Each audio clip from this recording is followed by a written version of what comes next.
24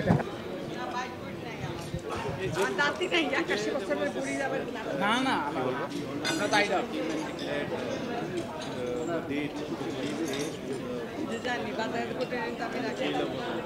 বলবো ইন্টারভিউ দিবে না দিবে না সবার সাথে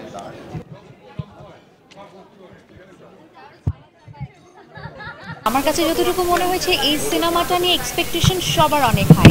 সো আমরা চেষ্টা করব, আজকে যেহেতু 1 তারিখ, আমাদের হাতে 12 দিন আছে, আমরা সবাই প্রাণপণভাবে চেষ্টা করবো সিনেমাকে যতটুকু সম্ভব প্রমোট করা। জার্নিটা আসলে অনেক দিনের, কিন্তু 2019 সালে প্রথম আমি ফোন কল পেয়েছিলাম, এখন 2023 সাল চলছে। তো বলে না, আমরা আগে শুনতাম যে বলিউডের এক একটা সিনেমা বানাতে 3-4 বছর 5 বছর লাগে। সো আই অ্যাকচুয়ালি ফেল্টেড যে একটা বড় আকারের সিনেমা করতে অনেক সময় লাগে।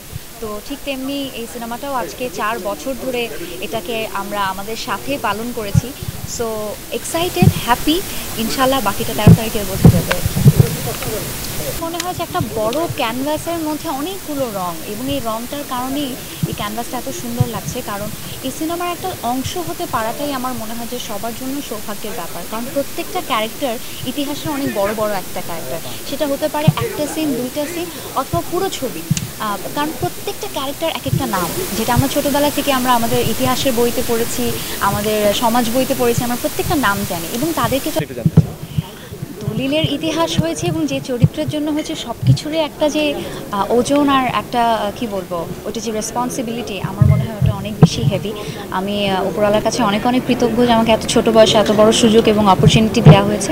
এবং আমি শুধু এতটুকুই চাইবো যে যে সুযোগটা আমি পেয়েছি এটার জন্য আমি অনেক কৃতজ্ঞতা প্রকাশ করি যারা আমাকে এটার জন্য সিলেক্ট করেছেন, যারা মনে করেছেন এটার যোগ্য আমি।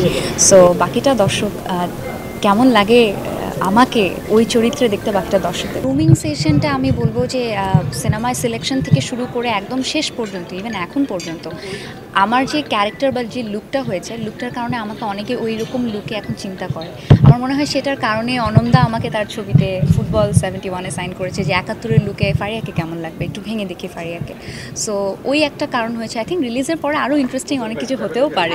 কিছুই না, আমার কাছে মনে হয় আমি কাজ করতে ভালোবাসি, আমি ওয়ার্কাহলিক। আমার কাছে যেই কাজই আসে, যেই ছবিই আসে, যেটা মনে হয় যে I can be part of it, আমি সেটাই করতে রাজি আছি। সো আমি ওরকম এখন আমার চুজ করার সময় না, আরও পরে, এখনও অনেক কাজ করতে হবে। যখন টরন্টো ফিল্ম ফেস্টিভ্যালে সবার সাথে সিনেমাটা দেখেছি প্রথমবারের মতন, আমার আসলে এত ভালো লেগেছে যে বিদেশের মাটিতে সবাই বিদেশি জার্নালিস্টরা সহ একসাথে বসে ছবিটা দেখেছি। সিনেমাটা যখন শেষ হয়েছে সবার চোখে পানি ছিল। তো আমার কাছে মনে হয়েছে এটা আমাদের জন্য অনেক বড় একটা অ্যাচিভমেন্ট যে সবাই ছবিটা দেখে বাংলাদেশে একটা ইতিহাস সম্পর্কে জানতে পেরেছে। বাংলাদেশে এত বড় একটা গৌরবের ব্যাপার, এত বড় একটা বিষয় যেটা অনেকের কাছেই অজানা, পুরো জিনিসটা একটা সিনেমার মাধ্যমে জানতে পেরেছি, যেটা সবসময় থেকে যাবে বাংলাদেশ। খুবই ভালো লাগছে। এটা আসলে আমি প্রকাশ করতে পারবো না। 2019 সালে যখন প্রথম আমার কাছে ফোন আসে যে আমি আমাদের মাননীয় প্রধানমন্ত্রী শেখ হাসিনার ইয়াং এইজের, যেটা একদম বলা চলে যে ছোটোবেলা থেকে শুরু করে একদম মিড এজ পর্যন্ত ওই ক্যারেক্টারটা প্লে করার জন্য আমাকে সিলেক্ট করা হয়েছে, তখন আমার কাছে মনে হচ্ছে এর থেকে বেশি বড় প্রাপ্তি তো আর আমার ক্যারিয়ারে কিছু হতেই পারে না।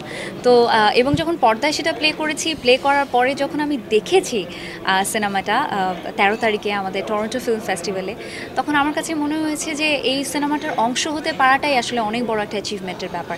এবং এই সিনেমাতে শুধু আমি না, অনেক আর্টিস্ট রয়েছে, বাংলাদেশে অনেক বাঘা বাঘা অভিনেতা অভিনেত্রীরা রয়েছে যারা এটার অংশ হয়েছেন, এবং তাদের সবার একাত্মবর্তীর কারণে এই সিনেমাটাকে এত সুন্দর লাগছে।